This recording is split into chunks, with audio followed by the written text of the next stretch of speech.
Hello everyone, welcome to sky academy.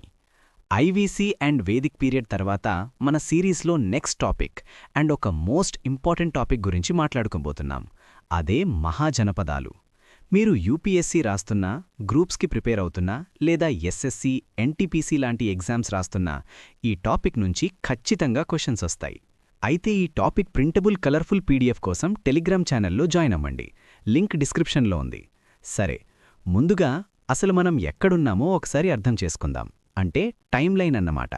మనం వేదకాలం గురించి చదువుకున్నాం కదా. తొలివేదకాలం, మలివేదకాలం. ఆ మలివేదకాలం అంటే లేటర్ వేదిక్ పీరియడ్ ముగిసే సమయానికి, అంటే దాదాపు క్రీస్తుపూర్వం 6వ శతాబ్దంలో 6th సెంచురీ బీసీఈలో భారతదేశంలో ఒక పెద్ద మార్పు వచ్చింది. అదే మహాజనపదాల ఆవిర్భావం. సరే, అసలీ మహాజనపదాలు అంటే ఏమిటి? ఎందుకు వీటినంత ఇంపార్టెంట్ అంటాం? వినండి. ఒక్క నిమిషం. వందల వేల facts, current affairs, articles, history dates ఇలా ఎన్నో చదువుతుంటారు. కాని చదివినప్పుడు గుర్తున్నట్టు అనిపించినా వారం తిరిగేసరికి మర్చిపోతుంటారు. మరి ఎగ్జామ్ హాల్కి వెళ్ళాక ఎలా గుర్తుంటాయి? అందుకే మన స్కై అకాడమీలో మీరు మర్చిపోవాలన్నా మర్చిపోలేని మెమరీ హింట్స్ అండ్ ట్రిక్స్తో కోర్సులు డిజైన్ చేశాం. NCERT and standard text books నుండి డీకోడ్ చేసి హై అండ్ డెప్త్ వీడియోస్ ఇప్పుడు మీకు అందుబాటులో ఉన్నాయి. మీరు ఆర్ఆర్బీ, ఎస్ఎస్సి, బ్యాంకింగ్, ఏపీపీఎస్సి లేదా టీఎస్పీఎస్సి ఇలా ఏ ఎగ్జామ్కి ప్రిపేర్ అవుతున్నా సరే మన కోర్సులు మీకు పర్ఫెక్ట్గా సెట్ అవుతాయి. యాప్ లింక్ డిస్క్రిప్షన్లో ఉంది. ఇప్పుడే డౌన్లోడ్ చేసుకోండి. మీకు కావాల్సింది కేవలం చదువు చెప్పేవాళ్లు కాదు, గుర్తుండేలా డెప్త్గా చెప్పేవాళ్లు. సరే, ఇక టాపిక్ కంటిన్యూ చేద్దాం. ఇక్కడే అసలైన పాయింట్ ఉంది. భారత చరిత్రలో దీన్ని సెకండ్ అర్బనైజేషన్ లేదా రెండో పట్టణీకరణ అని పిలుస్తారు. మరి మొదటి పట్టణీకరణ ఏది? గుర్తుంది కదా, అదే మన హరప్పా నాగరికత. హరప్పా తర్వాత మళ్లీ అంత పెద్ద నగరాలు, అంతటి పటిష్టమైన రాజ్యాలు పుట్టుకొచ్చింది ఇప్పుడే. అందుకే ఈ కాలాన్ని ఇండియన్ హిస్టరీలో ఒక టర్నింగ్ పాయింట్ అంటారు. ముందుగా ఈ పదం అర్థం చూద్దాం. మహా అంటే అందరికీ తెలిసిందే, పెద్ద అని అర్థం. మరి జనపద అంటే? జన అంటే ప్రజలు, పద అంటే అడుగు అని అర్థం. అంటే ప్రజలు ఎక్కడైతే స్థిరపడి తమ అడుగు మోపారో ఆ ప్రాంతాన్ని జనపద అన్నారు. మొదట్లో ఇవి చిన్న చిన్న తెగలు లేదా ట్రైబ్స్ లాగా ఉండేవి. కానీ మెల్లమెల్లగా ఇనుము వాడకం పెరగడం వల్ల అగ్రికల్చర్ డెవలప్ అయింది. ప్రజలు ఒకే చోట ఉండటం మొదలుపెట్టారు. అలా చిన్న జనపదాలు కాస్త పెద్ద రాజ్యాలుగా మారి మహాజనపదాలయ్యాయి. మనమిక్కడ ఒక విషయం గమనించాలి. మలివేదకాలంలో ప్రజల గుర్తింపు వాళ్ల తెగను బట్టి ఉండేది. కాని ఈ 6వ శతాబ్దం వచ్చేసరికి అది వాళ్లు నివసించే ప్రాంతం అంటే టెరిటరీ మీదకు మారిపోయింది. అరే, ఇది నా రాజ్యం, ఇది నా భూమి అనే ఫీలింగ్ రాజుల్లో మొదలైంది. అర్థమవుతోంది కదా. సరే, ఈ మార్పు వెనక ఉన్న మెయిన్ రీజన్ ఏమిటి అని ఎవరైనా అడిగితే మీరు కళ్ళు మూసుకుని చెప్పేయాలి. అది ఐరన్ అంటే ఇనుము వాడకం. గంగాలోయ ప్రాంతంలో ఇనుము విపరీతంగా దొరకడం వల్ల అడవులను నరికేసి వ్యవసాయం చేయడం ఈజీ అయిపోయింది. దాంతో ఎకానమీ పెరిగింది. ఎకానమీ పెరిగితే పవర్ పెరుగుతుంది కదా. అలా రాజ్యాలు విస్తరించాయి. ఇప్పుడొక ఇంపార్టెంట్ పాయింట్, జాగ్రత్తగా వినండి. మనకి 16 మహాజనపదాల గురించి ఎలా తెలిసింది? ఏదో కథలు చెప్పుకోట్లేదు కదా. దీనికి పక్కా ఆధారాలున్నాయి. ఎగ్జామ్లో ఇక్కడ్నుంచే క్వశ్చన్స్ అడుగుతారు. ముఖ్యంగా బౌద్ధ గ్రంథమైన అంగుత్తర నికాయ. పేరు మళ్లీ చెప్తాను, నోట్ చేసుకోండి. అంగుత్తర నికాయ. ఈ బుద్ధిస్ట్ టెక్స్ట్లో క్లియర్గా 16 రాజ్యాల లిస్ట్ ఇచ్చారు. అలాగే జైన గ్రంథమైన భగవతీ సూత్రలో కూడా వీటి ప్రస్తావన ఉంది. ఈ 2 పేర్లు చాలా ఇంపార్టెంట్, అంగుత్తర నికాయ మరియు భగవతీ సూత్ర. అయితే ఈ 2 లిస్టుల్లో పేర్లు కొంచెం అటూ ఇటుగా ఉన్నా 16 రాజ్యాలు ఉన్నాయన్నది మాత్రం నిజం. ఇవే కాకుండా పాణిని రాసిన అష్టాధ్యాయిలో కూడా వీటి గురించి హింట్స్ ఉన్నాయి. ఇక ఆర్కియలాజికల్ ఆధారాల విషయానికొస్తే నార్దర్న్ బ్లాక్ పాలిష్డ్ వేర్ అంటే ఎన్బీపీడబ్ల్యూ అంటాం కదా, ఆ రకమైన మట్టిపాత్రలు ఈ కాలంలోనే ఎక్కువగా కనిపిస్తాయి. ఇవన్నీ చూస్తే మనకర్థమయ్యేదేమిటంటే నార్త్ ఇండియాలో ఈ సమయంలో ఒక గొప్ప రాజకీయ విప్లవం జరిగింది. ఇప్పుడు ఆ 16 మహాజనపదాలు ఏమిటి, అవి ఎక్కడున్నాయనేది చూద్దాం. ఇది కొంచెం కన్ఫ్యూజింగ్గా అనిపించవచ్చు, కానీ చదివితే చాలా ఈజీ. మొదటగా అంగా. ఇది ఇప్పటి బీహార్లోని బాగల్పూర్ ప్రాంతం. దీని రాజధాని చంపా. చంపానగరం ఆ రోజుల్లో ఒక గొప్ప ట్రేడ్ సెంటర్. ఆ తర్వాత మగధ. ఇది మన హీరో అన్నమాట. హిస్టరీ అంతా దీని చుట్టూనే తిరుగుతుంది. మగధ రాజధాని మొదట రాజగృహ, ఆ తర్వాత పాటలీపుత్ర అయ్యింది. కాశీ గురించి మీకు తెలుసు, రాజధాని వారణాసి. అప్పట్లో కాశీ కాటన్ టెక్స్టైల్స్కి చాలా ఫేమస్. మరి కోసల? కోసల రాజధాని శ్రావస్తి. ఇక్కడ ఒక ఫేమస్ రాజుండేవాడు, ప్రసేనజిత్తు. ఇతను బుద్ధుడికి సమకాలికుడు. అలాగే వత్స, దీని రాజధాని కౌశాంబి, యమునా నది ఒడ్డున ఉండేది. అవంతి, ఇది ఇప్పటి మాల్వా రీజియన్, అంటే మధ్యప్రదేశ్లో ఉంటుంది. దీనికి 2 రాజధానులుండేవి. ఉత్తరావంతికి ఉజ్జయిని, దక్షిణావంతికి మహిష్మతి. మహిష్మతి అనగానే బాహుబలి గుర్తొస్తోంది కదా, కాని అది వేరు ఇది వేరు. జస్ట్ పేరు గుర్తించుకోవడానికి చెప్తున్నాను. ఇక వజ్జీ మరియు మల్లా, ఇవి 2 రిపబ్లిక్స్, అంటే గణసంఘాలు. వజ్జీ రాజధాని వైశాలి, మల్ల రాజధాని కుశీనగరం మరియు పావా. ఇక్కడ ఒక విషయం గుర్తుపెట్టుకోండి, బుద్ధుడు కుశీనగరంలోనే కదా మహాపరినిర్యాణం చెందింది. అందుకే ఈ ప్లేస్ చాలా ఇంపార్టెంట్. చేది, రాజధాని సుక్తిమతి. కురు, దీని రాజధాని ఇంద్రప్రస్థ, అంటే ఇప్పటి ఢిల్లీ ప్రాంతం. పాంచాల, దీనిక్కూడా 2 రాజధానులు, అహిచత్ర మరియు కాంపిల్య. మత్స్య, రాజధాని విరాటనగర, ఇది జైపూర్ వైపుంటుంది. సూరసేన, రాజధాని మధుర. ఇక సౌత్ ఇండియా విషయానికొస్తే ఇది వెరీ వెరీ ఇంపార్టెంట్ బిట్. అసక లేదా అష్మక, గోదావరి నది ఒడ్డున ఉన్న ఏకైక దక్షిణ భారత మహాజనపదం ఇదే. దీని రాజధాని పోతన లేదా ఇప్పటి బోధన్నంటాం గదా అది. ఎగ్జామ్లో 100 సార్లు అడిగారు. దక్షిణ భారతదేశంలో ఉన్న ఏకైక మహాజనపదం ఏది అంటే అష్మక అని చెప్పాలి. చివరగా గాంధార మరియు కాంబోజా, ఇవి ఇప్పటి ఆఫ్ఘనిస్తాన్ పాకిస్తాన్ బార్డర్లో ఉండేవి. గాంధార రాజధాని తక్షశిల, ఇది ఆ రోజుల్లోనే పెద్ద ఎడ్యుకేషన్ హబ్. కాంబోజ రాజధాని రాజపుర. అమ్మయ్యా, 16 పేర్లు కవర్ చేశాం. వినడానికి కొంచెం భారంగా ఉన్నా రిపీటెడ్గా చదివితే గుర్తుండిపోతాయి. ఒక్కసారి మనసులో అనుకోండి: అంగా, మగధ, కాశీ, కోసల, వత్స, అవంతి, వజ్జి, మల్ల, చేది, కురు, పాంచాల, మత్స్య, సూరసేన, అష్మక, గాంధార, కాంబోజా. సరేనా? ఇక్కడ మనం ఇంకో విషయం గమనించాలి. ఈ మహాజనపదాలన్నీ ఒకేలా ఉండేవా? అంటే అందరూ రాజులే పాలించేవారా? లేదు. ఇక్కడే ఒక వెరైటీ ఉంది. ఈ రాజ్యాలను మనం 2 రకాలుగా డివైడ్ చెయ్యొచ్చు. ఒకటి మొనార్కీ, అంటే రాజరికం. 2 రిపబ్లిక్, అంటే గణసంఘాలు. రాజరికంలో రాజు సర్వాధికారి, వంశపారంపర్యంగా అధికారం వస్తుంది. మగధ, కోసల, అవంతి ఇవన్నీ ఈ కేటగిరీలోకే వస్తాయి. ఇక్కడ రాజుకి సహాయంగా బ్రాహ్మణులు, మంత్రులు ఉండేవారు.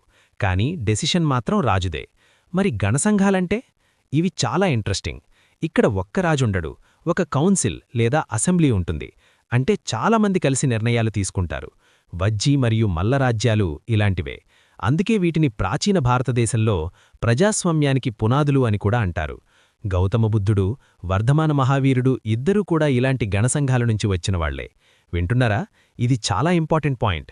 బుద్ధుడు శాక్యవంశానికి చెందినవాడు, అది ఒక గణసంఘం. అందుకే వాళ్ల టీచింగ్స్లో కూడా స్వేచ్ఛ, సమానత్వం ఎక్కువగా కనిపిస్తాయి. సరే, ఇక్కడితో మనం ఈ 16 రాజ్యాల బేసిక్స్ కవర్ చేశాం. అయితే ఈ 16 రాజ్యాల్లో అందరూ సమానంగా ఉన్నారా అంటే లేదు. కాలక్రమేణా వీటి మధ్య యుద్ధాలు జరిగాయి, ఒకరినొకరు ఆక్రమించుకోవడం మొదలుపెట్టారు. ఫైనల్గా ఒక 4 రాజ్యాలు మాత్రమే చాలా పవర్ఫుల్గా మిగిలాయి. అవి మగధ, కోసల, అవంతి మరియు వత్స. ఈ 4ంటి మధ్య జరిగిన పోరాటంలో మగధ విజేతగా నిలిచింది. ఇప్పటివరకు చెప్పింది అర్థమైంది కదా? ఒక్కసారి రివైజ్ చేసుకోండి. అంగుత్తరనికాయ గుర్తుండాలి, అస్మక రాజ్యం గోదావరి దగ్గర ఉందని గుర్తుండాలి, సెకండ్ అర్బనైజేషన్ అంటే ఏమిటో గుర్తుండాలి. సరే, వినండి. ఇప్పుడు మనం మాట్లాడుకోబోయేది మగధ సామ్రాజ్యం గురించి. 16 మహాజనపదాలు ఉన్నా చివరికి మగధ ఎందుకు గెలిచింది?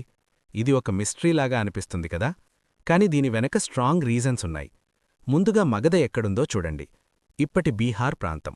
దీనికి ప్రకృతి ఇచ్చిన వరమేమిటంటే గంగా, సోన్, గండక్ లాంటి నదులు దీని చుట్టూ ప్రవహించేవి. దీనివల్ల 2 లాభాలు: ఒకటి వాటర్ సప్లై మరియు రవాణా ఈజీ అయిపోయింది. 2 ఆ నదీతీర ప్రాంతం చాలా సారవంతమైనది, అంటే ఫెర్టైల్ ల్యాండ్ అన్నమాట. పంటలు బాగా పండేవి. ఎక్కడైతే పంటలు బాగా పండుతాయో అక్కడ రాజుకి ట్యాక్స్, అంటే పన్నులు ఎక్కువగా వస్తాయి. పన్నులు ఎక్కువ వస్తే పెద్ద ఆర్మీని మెయింటైన్ చేయొచ్చు. సింపుల్ లాజిక్ కదా. రెండో కారణం ఇనుము గనులు. మగధ రాజధాని అయిన రాజగృహకు దగ్గర్లోనే ఐరన్ ఓర్ డిపాజిట్స్ ఉండేవి. ఆ రోజుల్లో ఇనుము అంటే ఇప్పటి న్యూక్లియర్ పవర్ లాంటిది. ఇనుముతో పదునైన ఆయుధాలు చేయొచ్చు, అలాగే గట్టి నాగలికర్రులు కూడా చేయొచ్చు. దీనివల్ల మగధ ఆర్మీ మిగతా వాళ్లకంటే పవర్ఫుల్గా తయారైంది. మరో ముఖ్యమైన కారణం ఏనుగులు. గంగాలోయలోని అడవుల్లో ఏనుగులు విపరీతంగా ఉండేవి. ఇండియన్ హిస్టరీలో యుద్ధాల్లో ఏనుగులను ఒక ఆర్గనైజ్డ్ వేలో వాడింది మగధరాజులే. అశ్వదళం కంటే గజదళం కోటలను బద్దలు కొట్టడానికి చాలా హెల్ప్ అయ్యేది. ఇప్పుడు మనం మగధలో ఉన్న ఇంపార్టెంట్ డైనస్టీస్ గురించి మాట్లాడుకుందాం. ఎగ్జామ్లో వీటి ఆర్డర్ అడుగుతారు. మొదటిది హర్యంక వంశం. దీని ఫౌండర్ బింబిసారుడు. ఇతను చాలా తెలివైనవాడు. యుద్ధాల కంటే పెళ్లిళ్ల ద్వారా సామ్రాజ్యాన్ని పెంచుకున్నాడు. అంటే మ్యాట్రిమోనియల్ అలయన్స్ అన్నమాట. కోసల రాజకుమారిని, వైశాలి రాజకుమారిని పెళ్లి చేసుకొని ఆ రాజ్యాలతో ఫ్రెండ్షిప్ చేశాడు. ఇతని కొడుకే అజాతశత్రువు. అజాతశత్రువు తన తండ్రిని చంపేసి రాజయ్యాడు. ఇతను బుద్ధుడికి సమకాలికుడు. మొదటి బౌద్ధ సంగీతి అంటే ఫస్ట్ బుద్ధిస్ట్ కౌన్సిల్ ఇతని హయాంలోనే రాజగృహలో జరిగింది. ఇదొక ఇంపార్టెంట్ పాయింట్, నోట్ చేసుకోండి. హర్యంక వంశం తర్వాత శిశునాగ వంశం వచ్చింది. ఆ తర్వాత నందవంశం. నందుల దగ్గర ఎంత సంపద ఉండేదంటే అలెగ్జాండర్ సైన్యం కూడా వాళ్ల గురించి విని భయపడి వెనక్కి వెళ్ళిపోయింది అంటే నమ్మండి. మహాజనపదాల కాలంలో ఎకానమీ ఎలా ఉండేదో ఒకసారి చూద్దాం. ఈ కాలంలోనే మొదటిసారిగా మనం పంచిమార్కెడ్ కాయిన్స్ అంటే ముద్రిత నాణ్యాలను చూస్తాం. అంతకుముందు బార్టర్ సిస్టమ్ అంటే వస్తుమార్పిడి ఉండేది. కాని ఇప్పుడు వెండి మరియు రాగి నాణ్యాలు మార్కెట్లోకి వచ్చాయి. దీనివల్ల వ్యాపారం ఊపందుకుంది. వ్యవసాయంలో కూడా పెద్ద మార్పు వచ్చింది. వరి నాట్లు వేయడం అంటే ట్రాన్స్ప్లాంటేషన్ పద్ధతిని వీళ్లు కనిపెట్టారు. దీనివల్ల దిగుబడి అంటే ఈల్డ్ విపరీతంగా పెరిగింది. అలాగే ప్రతి రైతు తన పంటలో 6వ వంతు అంటే 1/6 పార్ట్ రాజుకి పన్నుగా కట్టాలి. దీన్నే భాగా అని పిలిచేవారు. వ్యాపారం విషయానికి వస్తే శెట్టి లేదా శ్రేష్ఠి అనే పదం ఈ కాలంలోనే పుట్టింది. వీళ్లు వ్యాపార సంఘాలు అంటే మర్చెంట్ గిల్డ్స్ను ఏర్పాటు చేసుకునేవారు. రాజగృహ నుంచి తక్షశిల వరకు, కాశీ నుంచి భరుకచ్చ వరకు పెద్ద పెద్ద ట్రేడ్ రూట్స్ ఉండేవి. ఈ రూట్స్ ద్వారానే మన వస్తువులు విదేశాలకు కూడా వెళ్లేవి. మనం మొదట్లోనే చెప్పుకున్నాం కదా, ఇది సెకండ్ అర్బనైజేషన్ అని. ఈ సమయంలోనే మనకు ఫేమస్ నగరాలు కనిపిస్తాయి. పాటలీపుత్ర, వైశాలి, శ్రావస్తి, వారణాసి, కౌసాంబి, ఉజ్జయిని ఇవన్నీ అప్పట్లో మెట్రో సిటీస్ లాంటివి. ఈ నగరాల చుట్టూ పెద్ద పెద్ద కోటగోడలుండేవి. మట్టితో కాకుండా ఇటుకలతో ఇళ్లు కట్టడం మొదలుపెట్టారు. మురుగునీటి పారుదల అంటే డ్రైనేజ్ సిస్టమ్ కూడా మెల్లమెల్లగా ఇంప్రూవ్ అయింది. ఈ నగరాలన్నీ నదుల ఒడ్డున లేదా ట్రేడ్ రూట్స్ పక్కన ఉండటం వల్ల చాలా రిచ్గా ఉండేవి. సమాజం విషయానికి వస్తే వర్ణవ్యవస్థ చాలా స్ట్రాంగ్గా తయారైంది. బ్రాహ్మణ, క్షత్రియ, వైశ్య, శూద్ర అనే 4 వర్ణాలు క్లియర్గా డివైడ్ అయ్యాయి. అయితే ఇక్కడే ఒక చిన్న ట్విస్ట్ ఉంది. అప్పట్లో క్షత్రియులకు మరియు బ్రాహ్మణులకు మధ్య పవర్ కోసం ఒక చిన్న కోల్డ్ వార్ జరిగేది. ఇలాంటి ట్రిక్స్ యూట్యూబ్లో దొరుకుతాయి. కానీ మిమ్మల్ని రోజూ ప్రొద్దున్నే లేపి, ఒరే తమ్ముడు, ఈరోజు ఈ టాపిక్ చదివావా? రాత్రికి టెస్ట్ ఉంది, రెడీగా ఉండు అని అడిగేవాళ్లెవరు? అందుకే స్కై అకాడమీ తీసుకొచ్చింది స్పెషల్ 1-to-1 మెంటర్షిప్ ప్రోగ్రామ్. మా ప్రోగ్రామ్ స్పెషాలిటీ ఏంటంటే మార్నింగ్ మోటివేషన్ అండ్ షెడ్యూల్. ప్రొద్దున్నే టార్గెట్ ఇస్తాం. Random afternoon questions. మధ్యాహ్నం సడన్ గా గ్రూప్లో ఒక క్వశ్చన్ పడుతుంది, బ్రెయిన్ షార్ప్ అవుతుంది. Evening oral test. సాయంత్రం నేనే స్వయంగా కాల్ చేసి అడుగుతా. భయం ఉంటేనే భక్తి ఉంటుంది, భక్తి ఉంటేనే రిజల్ట్ ఉంటుంది. మీకు ప్రాపర్ స్ట్రాంగ్ హోల్డ్ ప్రిపరేషన్ కావాలంటే వాట్సాప్ చేయండి 9491370061. సీట్లు చాలా లిమిటెడ్. జైనమతం మరియు బౌద్ధమతం పుట్టడానికి ఇది కూడా ఒక కారణం. బుద్ధుడు, మహావీరుడు ఇద్దరూ క్షత్రియ వంశానికి చెందినవారే. వీళ్ళు యజ్ఞయాగాల్లో చేసే జంతుబలులను వ్యతిరేకించారు. ఎందుకంటే వ్యవసాయానికి ఎద్దులు చాలా అవసరం. వాటిని చంపేస్తే ఎకానమీ దెబ్బతింటుంది కదా. అందుకే వైశ్యులు అంటే వ్యాపారస్తులు కూడా బుద్ధుడికి సపోర్ట్ చేశారు. ఈ కాలంలోనే కుల వ్యవస్థ అంటే క్యాస్ట్ సిస్టమ్ కూడా రూపుదిద్దుకుంది. వృత్తులను బట్టి కులాలు ఏర్పడ్డాయి. అలాగే స్త్రీల స్థానం మలివేద కాలం కంటే కొంచెం తగ్గింది అని చెప్పాలి. కానీ విద్యావంతులైన మహిళలు కూడా ఉండేవారు. సో ఫ్రెండ్స్, మహాజనపదాల కాలమంటే కేవలం కొన్ని రాజ్యాల గురించి చదవటం కాదు.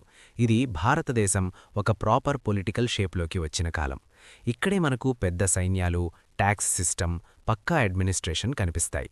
ఈ మహాజనపదాల నుంచే మౌర్య సామ్రాజ్యం లాంటి అతిపెద్ద ఎంపైర్స్ పుట్టాయి. ఈ లెసన్లో మనం ఏమేం నేర్చుకున్నాం? 16 మహాజనపదాలు ఏమిటి, మగధ ఎందుకు గెలిచింది, అప్పటి ఆర్థిక మరియు సామాజిక పరిస్థితులు ఎలా ఉండేవి. ఎగ్జామ్ పాయింట్ ఆఫ్ వ్యూలో మీరు గుర్తుపెట్టుకోవాల్సింది ఆ 16 రాజ్యాల పేర్లు, వాటి రాజధానులు మరియు మగధలోని మొదటి 3 వంశాల ఆర్డర్. అలాగే అశ్మక రాజ్యం గురించి అస్సలు మర్చిపోవద్దు. సరే, మనం మగధ గురించి ఆ 16 రాజ్యాల గురించి మాట్లాడుకున్నాం గదా.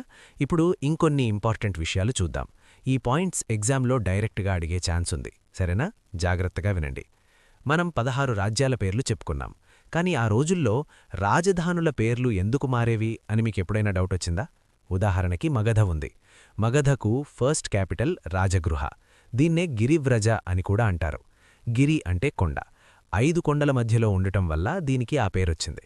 అందుకే శత్రువులెవ్వరూ ఈ కోటను అంత ఈజీగా అటాక్ చేయలేకపోయేవారు.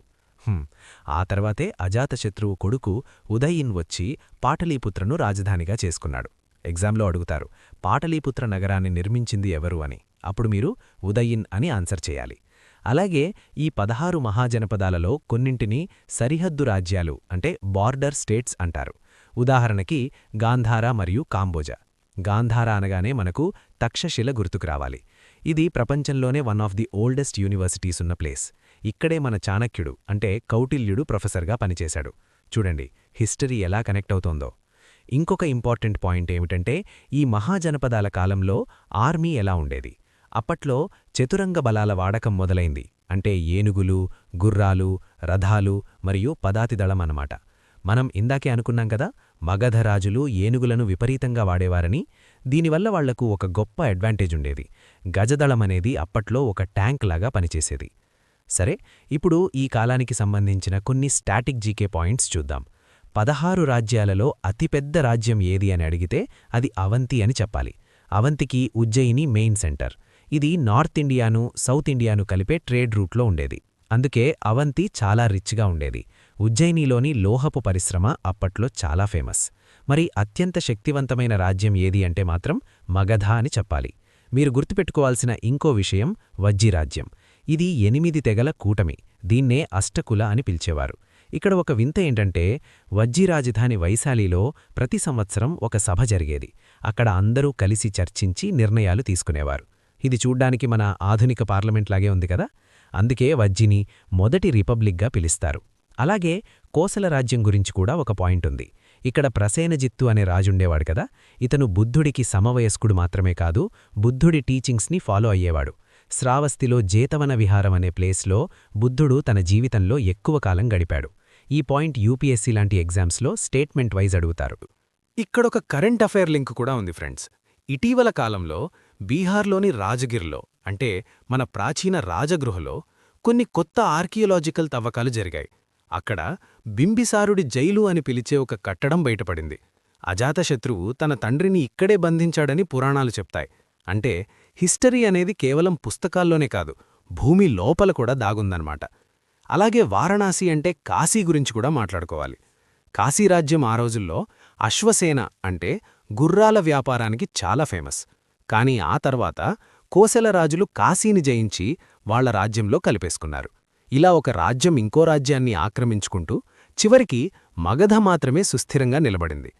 మరి ఈ మహాజనపదాల కాలాన్ని మనం ఎందుకింతలా చదవాలి? ఎందుకంటే ఇక్కడే హిందూ మతం నుంచి కొత్త మతాలు అంటే జైన మరియు బౌద్ధం పుట్టాయి. అప్పటి వరకు ఉన్న కర్మకాండలు, కఠినమైన నియమాల మీద ప్రజల్లో అసంతృప్తి మొదలైంది. సింపుల్గా మోక్షం ఎలా పొందాలి అని ఆలోచిస్తున్న టైంలో బుద్ధుడు మధ్యమార్గాన్ని చూపించాడు. అందుకే సమాజంలో ఒక గొప్ప మార్పు వచ్చింది. చివరగా ఒక ఎగ్జామ్ టిప్. మీరు ఈ 16 రాజ్యాల పేర్లు, వాటి క్యాపిటల్స్ ఒక టేబుల్లాగా రాసుకోండి. మ్యాప్ పాయింటింగ్లో ఏ నదిలో ఒడ్డున ఏ రాజ్యాలున్నాయో ఒక్కసారి చూసుకోండి. ఎగ్జామ్లో నార్త్ నుంచి సౌత్కి లేదా ఈస్ట్ నుంచి వెస్ట్కి రాజ్యాలను అమర్చండి అని అడిగే ఛాన్స్ ఉంది. అప్పుడు మీరీ క్లాస్ని గుర్తు తెచ్చుకుంటే ఈజీగా ఆన్సర్ చేయగలరు. సరే వినండి, ఇప్పటివరకు మనం రాజ్యాల గురించి, రాజుల గురించి మాట్లాడుకున్నాం కదా. ఇప్పుడు కొంచెం డీప్గా వెళ్ళి అప్పట్లో అడ్మినిస్ట్రేషన్ అంటే పాలన ఎలా ఉండేదో చూద్దాం. ఎందుకంటే గ్రూప్ 1 లేదా యూపీఎస్సీ లాంటి ఎగ్జామ్స్లో వీటి మీద ఫోకస్ చేస్తారు. అప్పట్లో రాజుకు సహాయం చేయడానికి రత్నిన్లు అనే అధికారులుండేవారు కాదు, అది వేదకాలం నాటి ముచ్చట. మహాజనపదాల కాలం వచ్చేసరికి అధికారుల పేర్లు మారిపోయాయి. ముఖ్యంగా మహామాతృలు అనే హై ర్యాంక్ ఆఫీసర్స్ ఉండేవారు. వీళ్ళు మినిస్టర్స్ లాంటివాళ్లన్నమాట. అలాగే సైన్యాధ్యక్షుణ్ణి సేనాని అని పిలిచేవారు. ఇక ఊర్ల విషయానికొస్తే గ్రామ పరిపాలన చూసేవాణ్ణి గ్రామణి లేదా గ్రామభోజక అని పిలిచేవారు. ఈ గ్రామభోజక అనే పదవి చాలా పవర్ఫుల్. వీరు నేరుగా రాజుతో కాంటాక్ట్లో ఉండేవారు.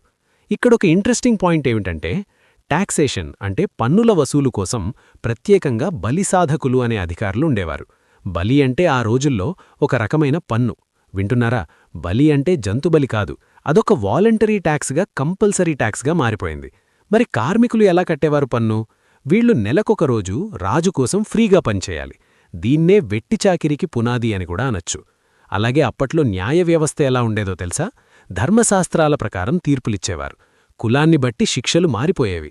అంటే ఒకే తప్పు చేసినా వర్ణాన్ని బట్టి పనిష్మెంట్లో తేడాలుండేవి. ఇది ఆనాటి సామాజిక వివక్షకు ఒక ఉదాహరణ. ఇప్పుడు మతపరమైన అంశాల్లో కొన్ని కొత్త విషయాలు చూద్దాం. అప్పట్లో అజీవిక మతం అనే ఇంకో మతం కూడా ఉండేది.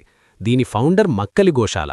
ఇతను మొదట్లో మహావీరుడికి ఫ్రెండ్, కాని ఆ తర్వాత విడిపోయి కొత్త మతాన్ని పెట్టాడు. మౌర్య సామ్రాజ్యం వరకు ఈ అజీవిక మతం చాలా పాపులర్. ఎగ్జామ్లో అడుగుతాడు, అజీవిక మత స్థాపకుడు ఎవరు అని. అప్పుడు మీరు మక్కలి గోశాల అని గుర్తుంచుకోవాలి. ఇక వాస్తుశిల్పం అంటే ఆర్కిటెక్చర్ గురించి మాట్లాడుకుంటే ఈ కాలంలోనే కోటల నిర్మాణం అంటే ఫోర్టిఫికేషన్ విపరీతంగా పెరిగింది. మగధ రాజధాని రాజగృహ చుట్టూ ఉన్న సైక్లోపియన్ వాల్స్ అంటే రాళ్లతో కట్టిన గోడలు ఇప్పటికీ మనకు కనిపిస్తాయి. ఇవి దాదాపు 40 కిలోమీటర్ల పొడవుండేవి. ఇది ఆనాటి ఇంజనీరింగ్కి ఒక అద్భుతమైన నిదర్శనం. మరో ముఖ్యమైన విషయం ఏమిటంటే విదేశీ దాడులు. మనకు తెలియని విషయం ఏమిటంటే మహాజనపదాల కాలంలోనే భారతదేశం మీద మొదటిసారిగా విదేశీయులు దాడి చేశారు. వాళ్ళెవరో కాదు, పర్షియన్లు. ఇరాన్కి చెందిన సైరస్ మరియు డేరియస్ I అనే రాజులు వాయువ్య భారతం మీద అటాక్ చేశారు. దీనివల్ల భారతదేశంలోకి ఖరోష్ఠీ అనే కొత్త లిపి అంటే స్క్రిప్ట్ వచ్చింది. ఇది కుడివైపు నుంచి ఎడమవైపుకు రాస్తారు. మన అశోకుడి శాసనాల్లో కూడా కొన్ని ఈ ఖరోష్ఠి లిపిలో ఉండటానికి కారణం ఇదే. అలాగే గ్రీకురాజు అలెగ్జాండర్ దాడి కూడా ఈ మహాజనపదాల ముగింపు సమయంలోనే జరిగింది. అలెగ్జాండర్ వచ్చేసరికి మగధలో నందవంశం అధికారంలో ఉంది. ధననందుడు పాలిస్తున్నాడు. ఆ ధననందుడి దగ్గర ఉన్న లక్షల సైన్యాన్ని చూసి భయపడే అలెగ్జాండర్ సైన్యం బియాస్ నది దాటటానికి ఒప్పుకోలేదు. చూడండి, మన రాజులు అప్పట్లో ఎంత స్ట్రాంగ్గా ఉండేవారో. సరే, ఇప్పుడు ఈ కాలంలోని సాహిత్యం గురించి మాట్లాడుకుంటే ఈ సమయంలోనే ధర్మసూత్రాలు రాయబడ్డాయి. ఇవి ఆ కాలంలోని చట్టాలన్నమాట. అలాగే అష్టాధ్యాయిని రాసిన పాణిని ఈ కాలానికి చెందినవాడే. ఇతను సంస్కృత వ్యాకరణానికి అంటే గ్రామర్కి ఒక స్ట్రక్చర్ ఇచ్చాడు. చివరగా ఒక ఇంపార్టెంట్ ఫ్యాక్ట్, శ్రేణి అనేవి కేవలం వ్యాపారానికే కాదు, బ్యాంకులలాగా కూడా పనిచేసేవి. ప్రజలు తమ దగ్గర ఉన్న డబ్బును ఈ శ్రేణుల దగ్గర డిపాజిట్ చేసేవారు. దానికి వాళ్లు వడ్డీ కూడా ఇచ్చేవారు. అంటే బ్యాంకింగ్ సిస్టంకి మూలాలు మనకు ఇక్కడే కనిపిస్తున్నాయన్నమాట. హమ్మయ్యా, ఇక్కడితో మనం దాదాపు అన్ని కోణాల్లో మహాజనపదాల గురించి చర్చించుకున్నాం. పొలిటికల్గా, సోషల్గా, ఎకనామికల్గా మరియు హిస్టారికల్గా మీకు ఒక క్లారిటీ వచ్చిందని అనుకుంటున్నాను. ఈ పాయింట్స్ అన్నీ మీ నోట్స్లో రాసుకోండి. 1-2 సార్లు ఈ వీడియో వింటే మీకు సబ్జెక్ట్ మైండ్లో ఫిక్స్ అయిపోతుంది. మళ్ళీ చెప్తున్నాను, మగధ ఎదుగుదల, ఐరన్ వాడకం, అశ్మకరాజ్యం, బుద్ధిస్ట్ టెక్స్ట్ అంగుత్తరనికార్య, ఈ 4 పాయింట్సు అస్సలు మర్చిపోవద్దు. ఏ ఎగ్జామ్లో అయినా వీటిమీద క్వశ్చన్ లేకుండా పేపర్ ఉండదు. సరే వినండి, మనం దాదాపు అన్ని టాపిక్స్ టచ్ చేశాం, కానీ కొన్ని స్పెసిఫిక్ డీటెయిల్స్ ఎగ్జామ్లో మిమ్మల్ని కన్ఫ్యూజ్ చేయవచ్చు. అందుకే వాటిని ఇప్పుడు క్లియర్గా తెలుసుకుందాం, ఓకేనా?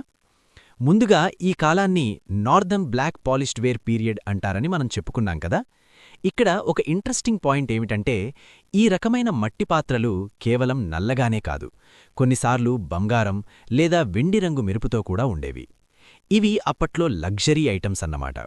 అంటే కేవలం ధనవంతులు మాత్రమే వీటిని వాడేవారు. దీనివల్ల మనకు ఏమర్థమవుతోందంటే సమాజంలో ఆర్థిక అసమానతలు అప్పుడే మొదలయ్యాయి. ఇక అడ్మినిస్ట్రేషన్లో మరికొన్ని కొత్త ఆఫీసర్స్ పేర్లు చూద్దాం. శుల్కాధ్యక్ష అనే అధికారి ఉండేవాడు. శుల్క అంటే సుంకం, అంటే కస్టమ్స్ డ్యూటీ వసూలు చేసేవాడు. అలాగే తౌలక అనే ఆఫీసర్ ఉండేవారు. వీరు మార్కెట్లో తూకాలు మరియు కొలతలను అంటే వెయిట్స్ అండ్ మెజర్స్ని సూపర్వైజ్ చేసేవారు. చూశారా, అప్పట్లోనే ఎంత పక్కాగా సిస్టమ్ ఉండేదో. ఇంకో ముఖ్యమైన పాయింట్, పరిషత్. ఇది రాజుకు సలహాలిచ్చే ఒక బ్రాహ్మణుల సలహామండలి. అయితే గణసంఘాల్లో అంటే రిపబ్లిక్స్లో మాత్రం సాంతాగారా అనే అసెంబ్లీ హాలుండేది. వజ్జీ లేదా మల్లరాజ్యాల్లో ఏదైనా నిర్ణయం తీసుకోవాలంటే ఈ సాంతాగారలోనే చర్చలు జరిగేవి. ఇక్కడ ఓటింగ్ పద్ధతి కూడా ఉండేది తెలుసా. ఓటు వేయడానికి రంగురంగుల చెక్క ముక్కలను వాడేవారు. వాటిని సలాకా అని పిలిచేవారు. ఇది మన మోడర్న్ బ్యాలెట్ పేపర్కి పురాతన రూపమన్నమాట. అరే, ఇది చాలా ఇంపార్టెంట్ పాయింట్, నోట్ చేసుకోండి. సలాకా అంటే ఓటింగ్ స్టిక్. ట్రేడ్ రూట్స్ గురించి మనం ఉత్తరాపథం అని వినే ఉంటాం. ఇది తక్షశిల నుంచి మగధ వరకు ఉండేది. కాని ఇదే కాలంలో దక్షిణాపథం కూడా డెవలప్ అయింది. ఇది శ్రావస్తి నుంచి మొదలై నర్మదా నది మీదుగా ప్రతిష్ఠానపురం అంటే ఇప్పటి పైఠాన్ వరకు ఉండేది. ఈ దారిలోనే మన అస్మక రాజ్యానికి వ్యాపారం జరిగేది. మరో విషయం, ఈ కాలంలో అగ్రికల్చర్లో కమ్మకారులు అనే వర్గం ఉండేవారు. వీరు భూమి లేని వ్యవసాయ కూలీలు, అంటే సొంత భూముండదు, వేరే వాళ్ళ పొలాల్లో పనిచేయాలి. అలాగే దాస కర్మకారుల గురించి కూడా బౌద్ధ గ్రంథాల్లో ఉంది. వీరు బానిసలు మరియు పనివాళ్లు, అంటే అప్పట్లో బానిసత్వం కూడా అమల్లో ఉండేదని మనకర్థమవుతోంది. ఇక ఎడ్యుకేషన్ విషయానికొస్తే వారణాసి మరియు తక్షశిల కాకుండా ఉజ్జయిని కూడా ఒక గొప్ప విద్యాకేంద్రంగా ఉండేది. ముఖ్యంగా ఆస్ట్రానమీ అంటే ఖగోళ శాస్త్రానికి ఉజ్జయిని పెట్టింది పేరు. అందుకే తరువాతి కాలంలో కూడా ఉజ్జయినిని కాలగణనానికి అంటే టైం క్యాలిక్యులేషన్కి మెయిన్ సెంటర్గా వాడేవారు. మగధ రాజుల గురించి ఒక చిన్న అప్డేట్. బింబిసారుడికి శ్రేణిక అనే బిరుదుండేది, అంటే ఇతనికి పెద్ద సైన్యం ఉందని అర్థం. అలాగే అజాతశత్రువుకు కూనిక అనే పేరుండేది. అజాతశత్రువు యుద్ధాల్లో 2 కొత్త ఆయుధాలను వాడాడు. అవి మహాశిలాకంటక మరియు రథముసల. మహాశిలాకంటక అంటే పెద్ద పెద్ద రాళ్లను శత్రువుల మీదకు విసిరే యంత్రం. రథముసల అంటే రథానికి గదలు లేదా కత్తులు కట్టి శత్రువులను చీల్చుకుంటూ వెళ్లేది. ఇది మీరు బాహుబలి సినిమాలో రాణా వాడే రథంలాంటిదని ఊహించుకోవచ్చు. ఇక్కడ అజాతశత్రువు టెక్నాలజీని అప్పట్లోనే వాడాడనమాట. చివరిగా ఈ 16 మహాజనపదాల్లో మత్స్య రాజధాని విరాటనగర అన్నాం కదా, ఇదిప్పుడు జైపూర్ దగ్గర ఉన్న బైరత్ అనే ప్రాంతం. ఇక్కడ అశోకుడి శాసనాలు కూడా దొరికాయి. అంటే ఈ మహాజనపదాల సెంటర్స్ అన్నీ తర్వాత మౌర్య సామ్రాజ్యంలో చాలా కీలకమైన అడ్మినిస్ట్రేటివ్ సెంటర్స్గా మారాయి. హమ్మయ్యా, ఇవండి మహాజనపదాల గురించి ఇప్పటివరకు మనం చెప్పుకొని కొత్త పాయింట్స్. ఇక్కడ సలాకా, సంతాగార, మహాశిలాకంటక లాంటి పదాలు ఎగ్జామ్లో కీవర్డ్స్ దాకా పనిచేస్తాయి. వీటిని అస్సలు మిస్ చేయకండి. స్కై అకాడమీలో మనం ఈ టాపిక్ని ఇంత డీటెయిల్డ్గా చెప్పుకోవడానికి కారణం, క్వశ్చన్ ఏ మూల నుంచొచ్చినా మీరు ఆన్సర్ చేయగలగాలి. ఈ వీడియోని ఇంకొక్కసారి రిపీట్లో వినండి, ఇక మీకు ఈ టాపిక్ మీద తిరుగుండదు. అర్థమైంది కదా? ఎక్కడైనా డౌట్ ఉంటే ఒక్కసారి మళ్ళీ వినండి. ఈ టాపిక్ మీద పట్టొస్తే మీకు ఏన్షియంట్ ఇండియాలో చాలా వరకు క్లారిటీ వచ్చేస్తుంది. నెక్స్ట్ క్లాస్లో మనం మౌర్య సామ్రాజ్యం మరియు చంద్రగుప్త మౌర్యుడు గురించి మాట్లాడుకుందాం. అంతవరకు బాగా చదువుకోండి, మీ ప్రిపరేషన్ని ఆపకండి. స్కై అకాడమీ నుంచి మరిన్ని వీడియోల కోసం చూస్తూనే ఉండండి. Thank you so much. All the best.